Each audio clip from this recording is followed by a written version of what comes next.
Na. Ikaw eh. Sorry. Stop. Kasalan. Hello. Mga coach.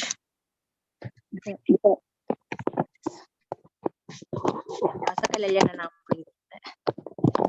More questions about. Hindi, sa kalaya na namin ratingan. Ilele Galatians chapter 3. Buka ika nakalari na chapter 4. That's good. Yeah. Okay, mga coach. Now I figured out how to do this one.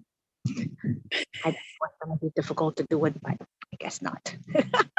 Kami hiking. I'm in the trees.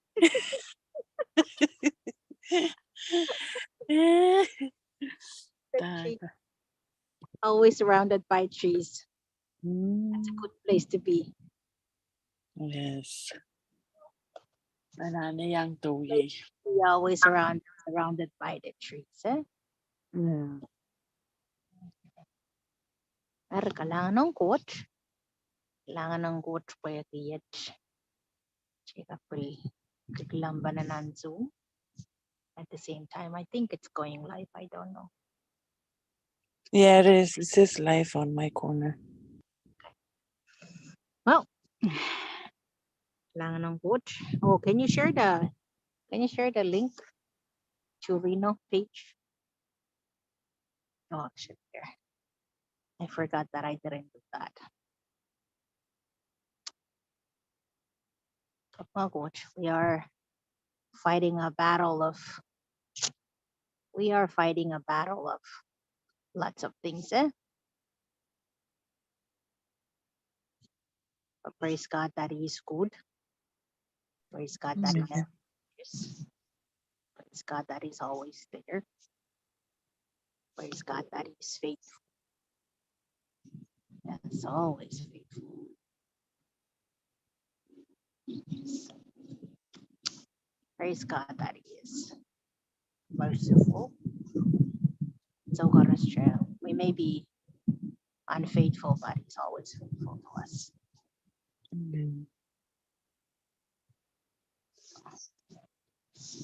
That's why we continue to be faithful in what we do and tie us down, hold us straight, hold us to His teachings. Yeah.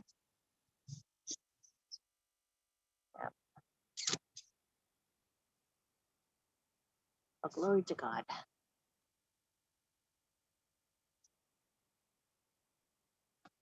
Our Bible study today.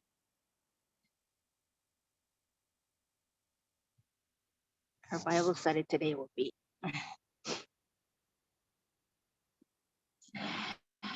welcome back to Bible study time. I know it's been 2 weeks now? It's been 2 weeks since we last do our English Bible study. Yeah, long time.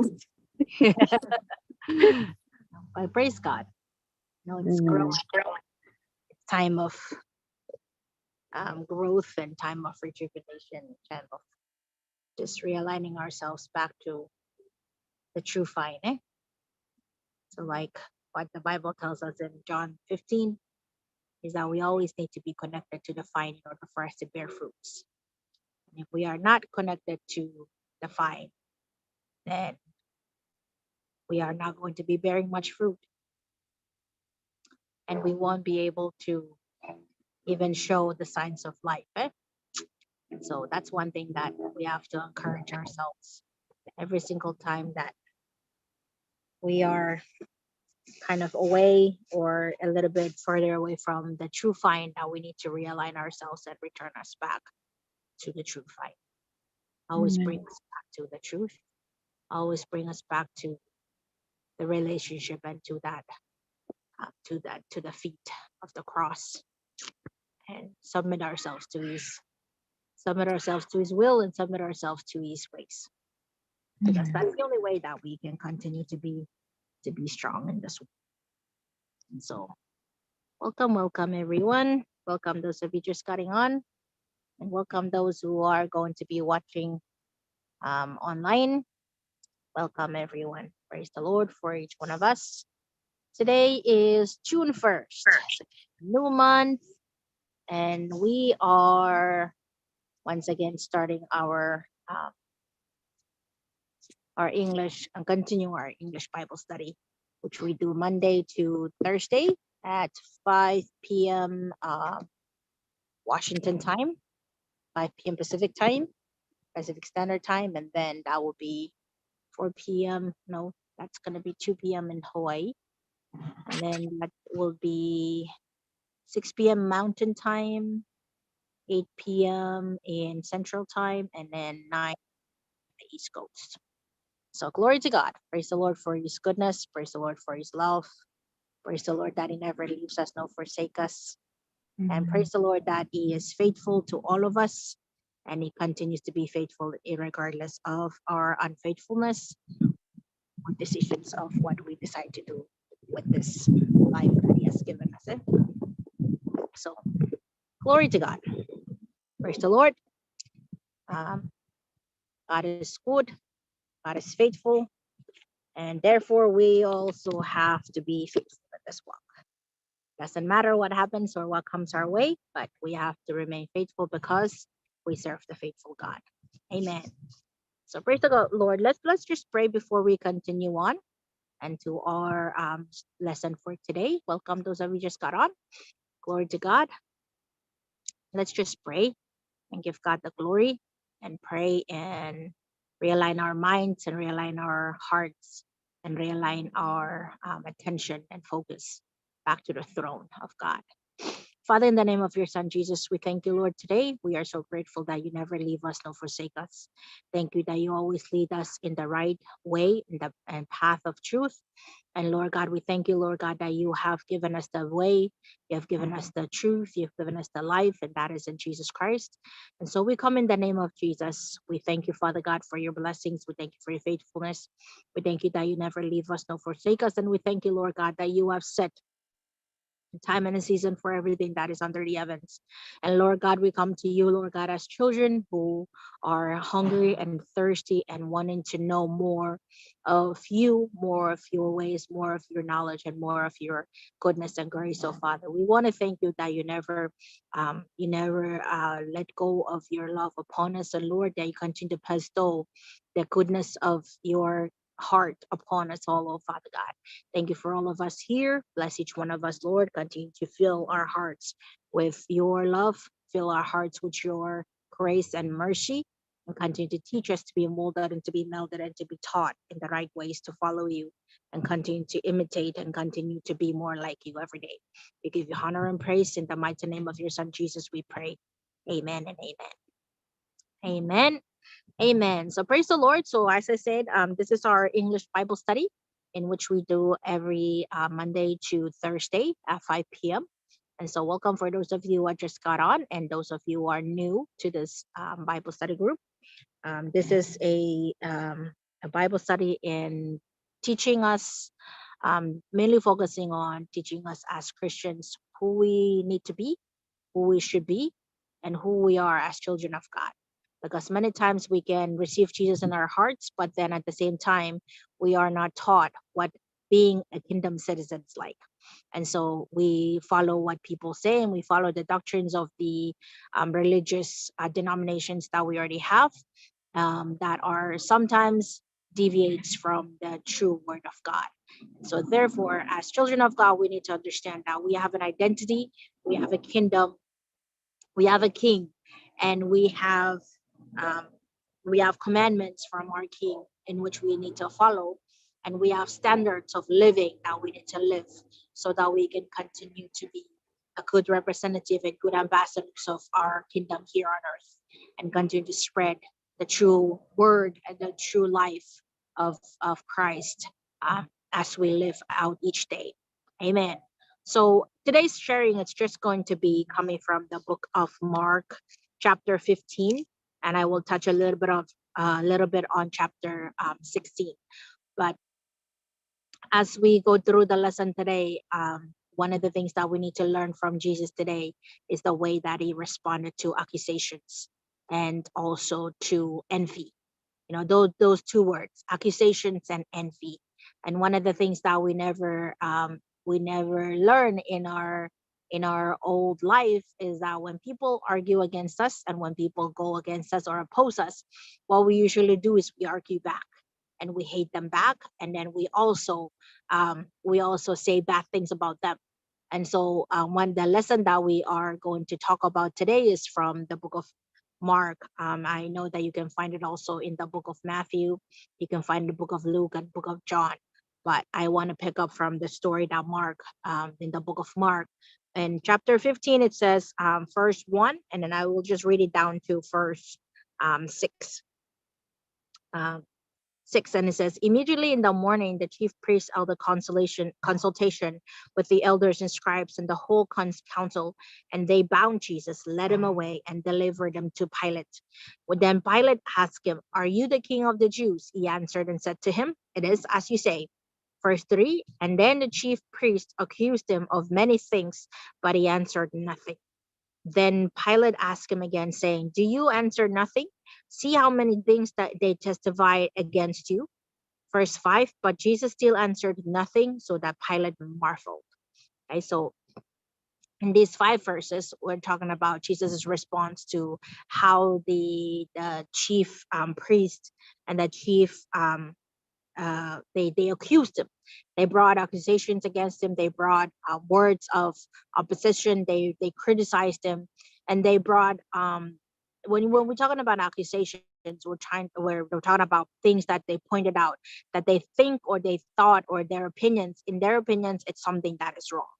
And so usually accusations are, we take an action, we take a behavior, we take an attitude of someone, and then we create an argument from that.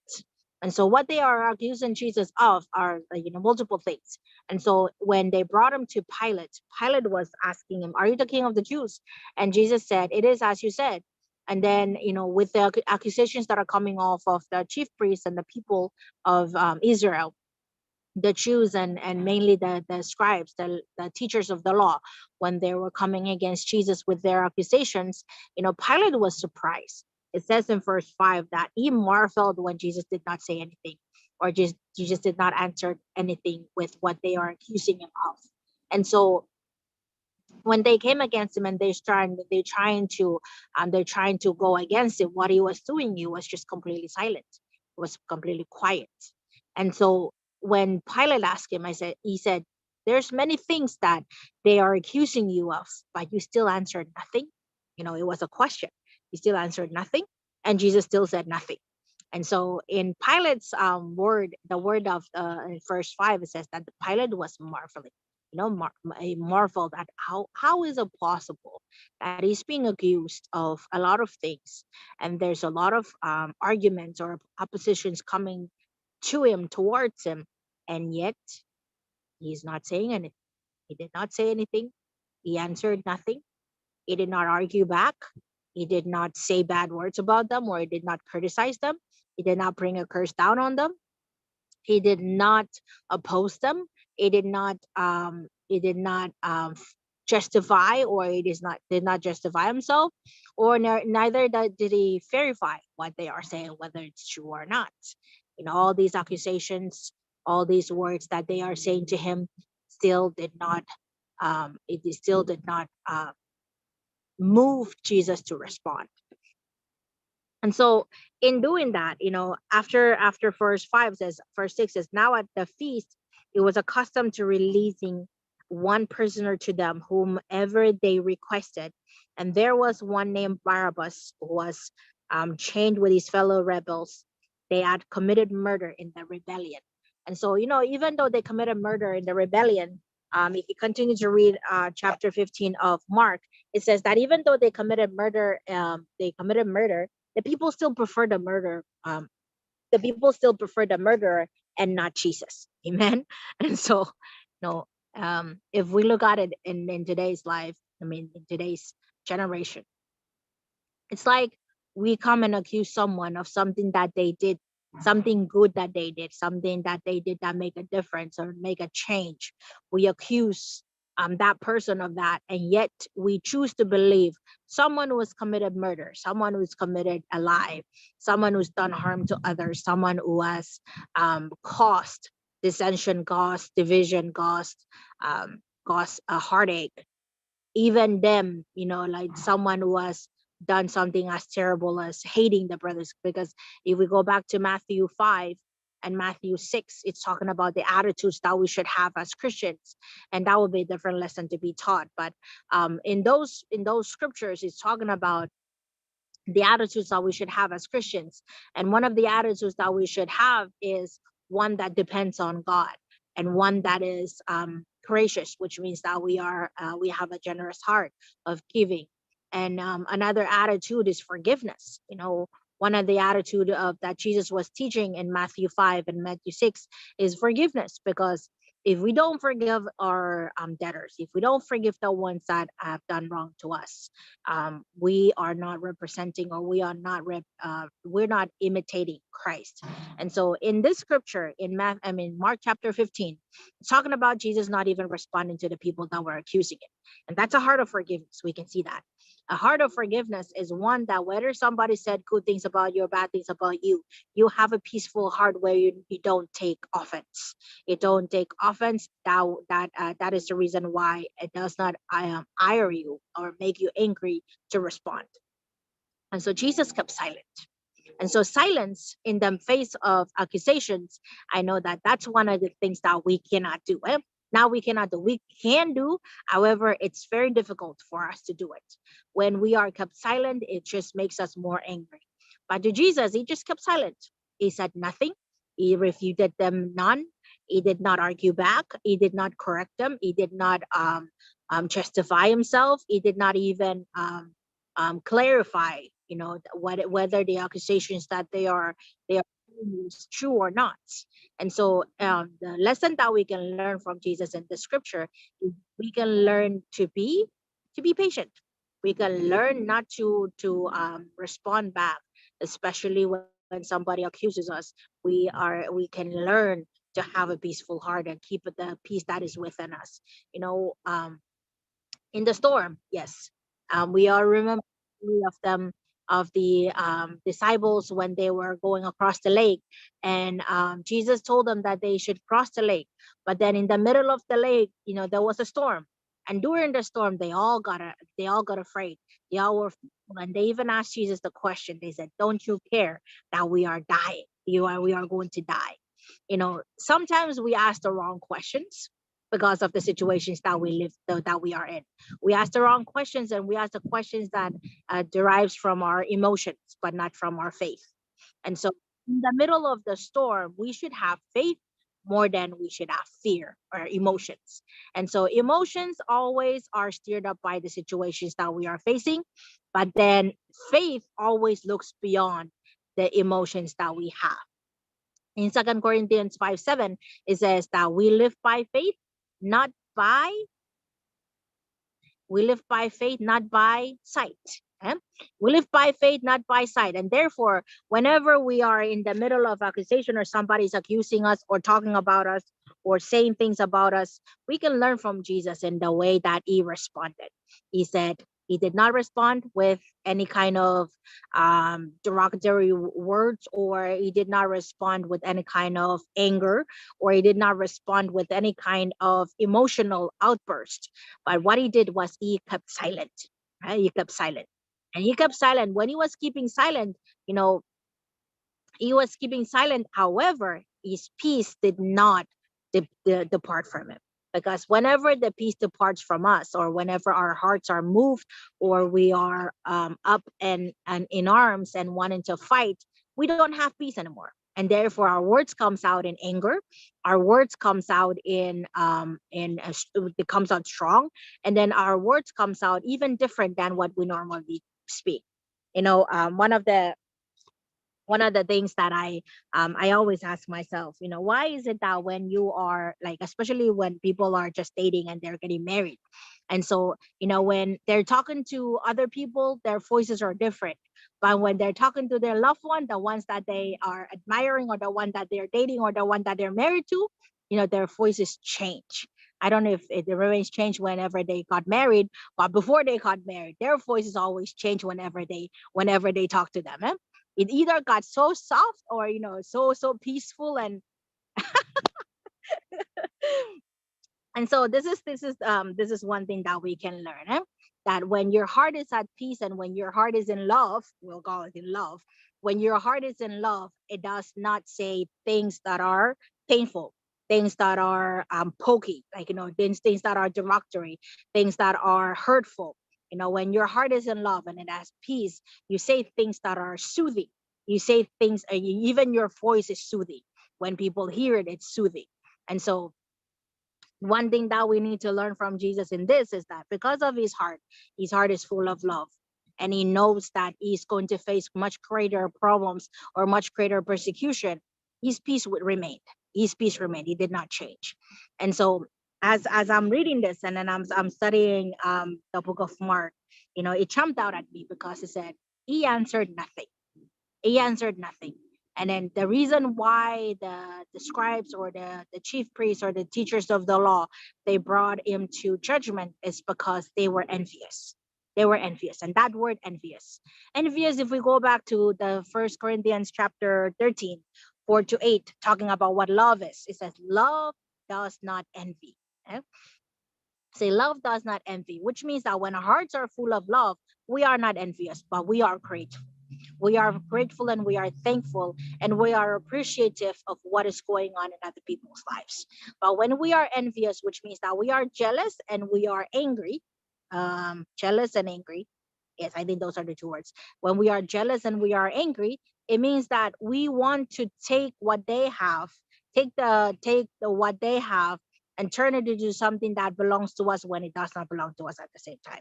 And so jealousy and anger combined together, it causes our mouths to speak words that are deceptive. It causes our mouth to speak words that are hurtful, and it causes our mouth to speak things that are not true. Amen.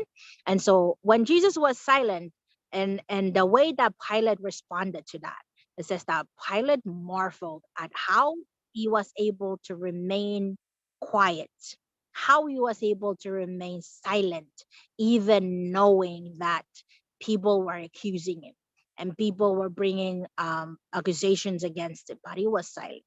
And so it's a good lesson. It's a good lesson for us to learn. In Ephesians chapter 5, verse 1, it says, dear beloved children, imitate Christ. Imitate Christ. So as we learn to imitate Christ, it's not only in his love, it's not only in his patience, it's not only in his kindness, not only in his forgiveness, but also in his silence. There's a time when we can talk, and there's a time when we need to be quiet. And sometimes we don't know which time is which. Sometimes when we need to be quiet and we're talking, and therefore it causes chaos and causes arguments and causes problems. But then when there's the time to talk, and then we're quiet, and then we lose out on the opportunity to teach the truth. Amen. And so we gotta be have more wisdom and be more wise when it comes to those times. So recognize the time, recognize the hour where we need to speak, and recognize the hour where we need to just be quiet. Amen. But most of the time we always talking. James 1:19 says, be quick to listen, be slow to respond, and be slower to get angry. Be quick to hear, be slow to respond, and then be slower to get angry. Amen. So because when we respond before we listen, we don't even hear what was said, and now we're angry because we're not getting across our point, and their point is not getting across to us. And so if you also read in James chapter 4, verse 1, it also asks, where does arguments come from? It comes from my desires not being fulfilled. Okay. It comes from me saying things and people not listening. And here I want to force my way through the conversation, and nobody's listening, and causes what? Misunderstanding. And when there's misunderstanding, there's arguments. And we are not connected when there's arguments, because one wants one side and another one on the other side. And so in him being quiet and him being silent, it also showed just how he valued the moment of obedience, because obedience sometimes it's in the form of silence. Sometimes obedience is in the form of silence. Many times we talk, and that causes just shows our rebellious hearts. Okay, when we speak, when we start talking, it shows our rebellious hearts. But when we keep silent, then we keep our hearts at peace. We pray for ourselves, and it does not show the rebelliousness that is within us and the pride that is trying to come out. Okay, and so when we know that we're supposed to be silent, be silent, or else you show how prideful you are and how disobedient you are. And when we keep our silent and speak at the right moment, it always brings healing, and it brings restoration, and also brings life to the person that is listening. Amen. And so Jesus showed us a very good example, and this is the example that I want us to learn from today. Is just the ability to be quiet in the face of accusation and in the face of envy. In the face of accusation and in the face of envy. Because if you argue anger against anger, it does not produce peace. If you argue anger against anger, it does not produce peace. But what it does produce, it produces more anger. Okay, and it produces separation, it produces dissension, it produces division, and it causes people to hold grudges against each other. Okay, it causes people to hold grudges against each other because words, once you hear the words get stuck in your mind. And so the word is very powerful. That's how we can also, if you've ever been in a situation where you value someone so much in your life, or you look up to someone, and then in the midst of their anger, they start talking and they start saying things that are so very hurtful, and you remember those words. You remember those words. You don't forget those words. You remember those words and you don't let it go. Eh? Let it go. Even though how many times they've done you right, but you remember the bad things that they done, the bad words or the words that are discouraging that they say to you. And so when people come and say, hey, your leader is so good, they've done this and done this, and the person that you look up to is so good, they've done this, but all you remember things that they say that were discouraging to you. Right? And so here's a good example for us to follow. Jesus was silent in the face of accusations, and he was silent when being judged, and he was silent when they were envious of him, of what he was doing. And if we go further in the reading, in verse 10, it says, for he knew, this is Pilate, verse 9, it says, but Pilate answered them, saying, do you want me to release to you the king of the Jews? Verse 10 says, for he knew that the chief priest had handed him over because of envy. So the scriptures I also pointed out that it was because they were envious and they were jealous. That's the reason why they were accusing Jesus. They were jealous, and that's why they were accusing Jesus.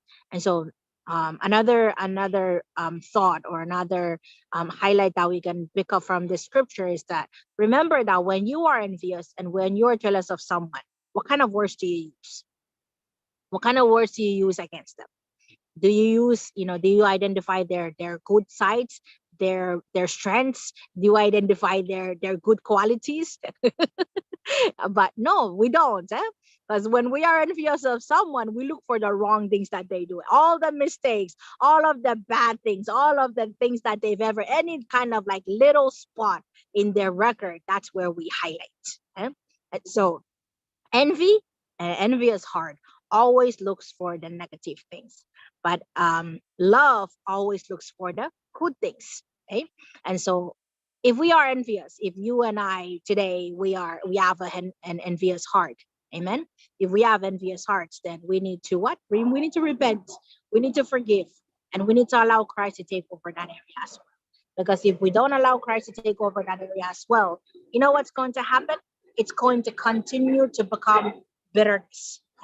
It's going to continue to become bitterness. And so if we go until the crucifixion, in chapter 15 of Mark, it talks about Jesus being brought before Pilate, and he's being judged guilty. And now they punished him. They whipped him. and then they crucified him. Okay, so envious, what it does, it always takes you until you receive the punishment that is not really yours. Okay, that is not really yours, because we accuse people of because of envy, and what's the end result? We put them into trouble, but they don't deserve that. They don't deserve that problem. They don't deserve that punishment. Because a lot of people accuse Jesus, that's the reason why they allowed him to. That's the reason why Pilate allowed them to be punished, and then he released the murderer instead of the one that was innocent. And so envious arts always leads us to accuse people and put them into a corner where they don't really deserve. But it's because of our envious arts, it leads us to even adamantly, even though we already felt in our hearts that it was wrong, but because we started from an envious heart, it's very hard for a human being to turn around and say, oh no, please forgive. I'm sorry, I made a mistake. And because when envy comes in, jealousy comes in. When jealousy comes in, accusations are spewed. And when accusations are spewed, it's like spilled water. You cannot go and get it back. Okay? And so shame also comes after that. And when shame comes in the picture, we are humans that have shame, or we're under the curse of disobedience. And when disobedience happened in Genesis chapter 3, one of the emotions that were seen or that were identified was that Adam and Eve were ashamed after they disobeyed God and they hid themselves. And so when envy comes in, it produces shame, and shame is prideful. Okay, shame is prideful because when we are ashamed, we don't want to say that we're wrong. Okay, even though we know that we are wrong, we don't want to admit that we are wrong. We just continue on the path until we actually our emotions become so hardened that we don't even identify that we're doing wrong anymore. And so, as a good lesson for us to learn from the life of Jesus in the scripture is that even though he understood the process of disobedience, that when disobedience comes in, the heart of man becomes hard. And so hardened that even though they know love, but their love is not complete. And the only way for people to be released and be completely set free from envious hearts and be set free from jealous hearts and be set free from disobedience and the bond of sin and the bond of Satan and the bond of darkness is for him to die on the cross for us. And so this is a good example for us to follow. As Christians and as children of God, Jesus had already set us free from the bondage of sin, from the bondage of Satan, from the bondage of negative emotions, and from the bondage of darkness. And therefore, in our decisions today, we can choose to repent. When envy comes into our hearts, we can choose to renounce it. We can choose to let it go. We can choose to repent from it. And we can choose to make the right choices, even in the middle of doing wrong. Okay? He has given us that ability. And so his silence not only teaches us to be silent in the face of accusations and envy, but to also remind us that we can, in that moment of silence, we can repent and make the right choices and turn away from the wrong path. And so this is a very good encouragement to all of us and a very good lesson for all of us to learn. Even though they cried out, crucify him, crucify him, crucify him. He did not say anything. He did not say anything. He was silent until he was on the cross. When he was on the cross, and then he cried out, Father, Father, why hast thou forsaken me? And then I am thirsty. And then at the end, he breathed his last and he gave up his spirit. And when he gave up his spirit, that was the end. And then if you read in chapter 15, it says that when Joseph from Arimathea came and asked Pilate for the body of Christ, for the body of Jesus to go bury, Pilate was surprised because it was so quick. He was on the cross, and very soon he died. Usually people stay on there for a while longer, but he died. And so burying him, one of the things that I want to also emphasize in chapter 16, because this is something that we can also learn from him. We can choose to believe Jesus. We can choose to believe Christ. We can choose to believe, have him in our hearts. But many times we have a doubting heart. Many times we have a doubting heart. When we are angry, we have a very hard time to be happy afterwards. Now, when you're angry and when you're in the middle of jealousy or in the middle of envy, in the middle of accusing someone, you already in your mind and in your heart, there's a feeling or a movement inside of your heart that is telling you you're doing wrong. But it takes a while for you to make the choice of repentance. Okay, it takes a while for you to make the choice of repentance. And because of what? Because of unbelief. It's like, I'm an angry person. I'm an impatient person. I cannot face anything that is like that. There's a lot of sound over here. Okay, but in chapter 16, when Jesus rose again from the dead, and this is two stories, two wordings that are in verse 9, and then in verse 10, and then verse 13. Okay, so verse 9, it talks about Mary. Now, when Jesus rose again from the dead, the ladies in chapter 6 talks about the ladies going to the tomb and finding out that Jesus is no longer there. And when Jesus was no longer there, they were worried because somebody else took his body, they thought. But then Jesus showed himself to Mary Magdalene, the one that he cast out 7 demons from. And so Mary Magdalene went and told the disciples that were in verse 10, it says, she went and told those who had been with him as they mourned and wept. Okay, as they mourned and wept, they were mourning, meaning that they were sad, they were sorrowful because Jesus was crucified and was buried and he died, and they were sad. And then they were weeping, weeping meaning that they were crying. They were crying after Jesus was buried.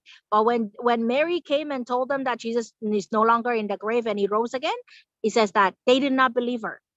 They did not believe her. And then in verse 11 and 12, 12 and 13, 12 it says, and after that he appeared in another form to 2 of them as they walked and went into the country. And they went and told it to the rest, but they did not believe them either. It's so funny, like how they were waiting, they were crying after Jesus, but when he rose from the dead, they don't even believe it. They don't even believe that he rose from the dead. And so this is another thing that we Christians, we need to learn, that when it is about the word of God, no matter how unbelievable it is, you still have to believe it because it is the word of God.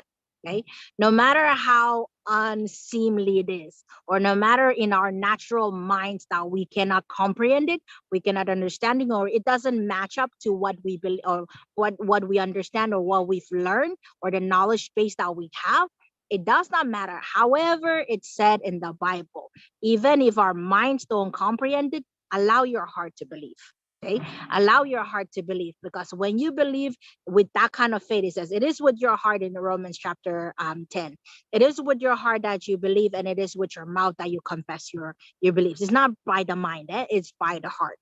And so twice Mary went and told them that while they were weeping and they were mourning after Jesus, Mary told them that he has risen from the dead, and none of them believed it. And then 2 of them, he showed himself to 2 of them as they were walking down the country road. And then they went to tell the disciples, and then they did not believe in me. They did not believe the 2 either. Okay, so this is 3 witnesses. 3 witnesses told them that he's risen from the dead. They did not believe it. Hallelujah. And so it says that in verse 14, this is what's going to happen to you and me.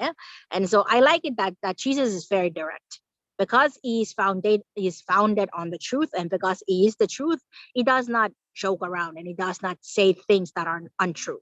And in verse 14, he says, later he appeared to the 11 as they sat at the table, and he rebuked their unbelief and hardness of heart, because they did not believe those who had seen him after he had risen.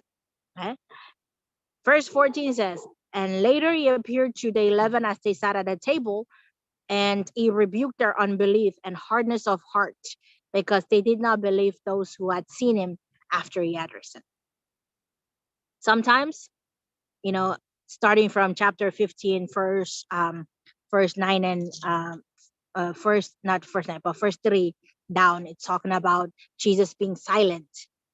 When he came back from death, the first things that he did to his disciples was rebuke them for their hardness of hearts.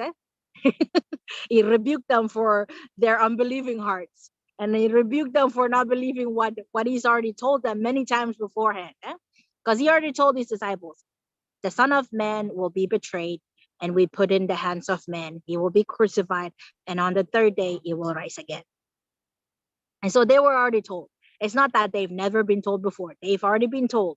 And now 3 witnesses has told them. And like if you go back to the Jewish culture and the Jewish the nation, they always have to have 3 witnesses. Now, when they come to court, at least 3 people would need to testify the same thing in order for them to commit or in order for them to persecute someone.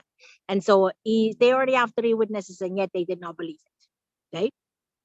So you and I today, the lesson that we can learn from chapter 16 of Mark in the first part of chapter 16, before we go into the miracles that he said that you can do and I can do, and the things that we will do in his name. The second thing that we can learn from here is that whatever it's written, whatever is said in his word, always have a heart that believes. Okay? Always have a heart that believes. No matter how difficult or how mind-boggling it is, believe it. When God said it, believe it.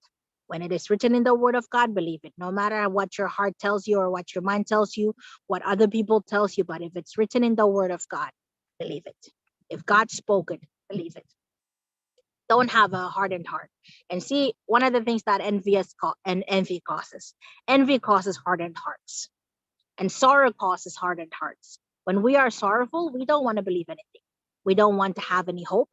When we are weeping and we are sad, we don't want to believe any hope. Because what we are in the morning season, or we're in the morning time. And so when we are crying and we are going through a difficult time, our hearts are so closed up. Our hearts are so hardened that we don't want to believe anything that is true and that or anything that gives us hope. And here's a lesson also that we can learn. Even if you're going through a difficult time, even if you're going through a sad time, even though you're going through a heartache, always be soft to the word of God. Always choose the word of God over your emotions. Going back to what Paul was encouraging the Corinthians, he said, as children of God, we live by faith, not by sight. Because we belong to him. We don't live by our emotions. We live by the word of God. We live by faith, which means faith is believing things that we don't see and receiving things that we have not received yet and accepting things that we have not understood yet. And that's the only way that we can please God in Hebrews 11:6, that without faith, we cannot please God. So if we have unbelieving hearts, we cannot even access the kingdom of God, because your hand into the kingdom, into the spiritual realm, is your faith in what he said and in who he is. Amen. So that's a lesson that I want to bring us today. Praise the Lord. Learn to be silent when it is time to be silent, and learn to speak when it is time to speak. And do not allow your heart to be full of envy, that it causes your heart to be hardened. And then you would not even believe what Jesus said anymore. And we are in those times today where a lot of people believe what people say over what the word of God said, and causes their hearts to be hardened. When they see miracles, they see healing that are miraculously happening in the name of Jesus, they don't believe it. They want to have another sign, and they want to have another verification, or they want to see another person do it. When God said it, believe it. It's his word. It is the only word that is permanent. Whether we believe it or not, it's true. And that's the word that's going to remain to eternity, and it will never change. Amen. So praise the Lord. Glory to God. That's our lesson for today. And then so tomorrow is Friday, and we won't have Bible study tomorrow, but we'll have Bible study on Monday. So again, the same time, Monday to Thursday, and then the Punabian Bible study is Monday nights and then Thursday nights. But the English Bible study is always Monday to Thursday, 5 p.m. Washington time. And then if you're in Hawaii, -3. If you're on the East Coast, +3. And then Central, just +2. And then that will be the right time. Amen. Praise the Lord. Let's pray. Just pray. And then I want to encourage all of us. If you are in a situation, or if your heart has been envious, or it's kind of envious, or kind of in the hints or having the sprinkles of jealousy or unbelief, pray to God to take it away. When when Jesus was talking to one of the stories in the Bible where one of the men, he asked when Jesus was came back from the mountain, and the son, he fell down. He brought his son to the disciples to pray for him, but they didn't heal him. And the word of that man, it says, help my unbelief. Help my unbelief. So we can also pray. If we have an unbelieving heart, if our hearts are not really believing what God say, we can pray to God to help us to believe, And if we are full of jealousy and envy, we can also pray that the Holy Spirit will uproot all of those. And also we can also confess it, because when you confess it to God, and he's righteous enough to remove whatever it is that is not of him, because this is his temple. You and I, we are the temple of the Holy Spirit, and therefore what should be in the temple of the Holy Spirit is not jealousy or anger or envious, but it should be love, kindness, all the fruits of the Holy Spirit. That's what's supposed to be in his house. Hallelujah. So let's pray. Father, in the name of your son, Jesus, we thank you, Lord, tonight, this evening, Father, wherever we are joining in from. Father, I pray, Lord God, that our hearts will be malleable and soft to your Holy Spirit to uproot whatever it is inside of us that is not of you, whatever is negative, whatever is impeding our closeness and our sensitivity to your word and our sensitivity to believe what you say. Father, I pray that you help us to uproot that, or help us, each one of us, to let go of it, and help us, oh Father God, to remain faithful in all things that you've given us. We thank you for your word today. We thank you that you never leave us nor forsake us. And we thank you that your word comes out to correct us, to rebuke us, to make us understand, oh Lord God, and Lord God, to help us to grow more closer and closer, Lord. Draw us nearer and help us, oh Father God, to be more and more like you each day as we learn that our hearts will be malleable enough, pliable for your word to uproot whatever is not of you, but to plant every single character that you have, Lord, that we're supposed to have, for Father God, as your children, to imitate you more, Father. We give you honor and praise. Thank you for all the things that we're learning. May your name be glorified in all things, oh Father. And we return the thanksgiving and the praise in the mighty name of your Son, Jesus, we pray. Amen and amen. Amen. Kalangan, thank you. We'll see you guys again next week or tonight in Bible study. We're still awake. Thank you.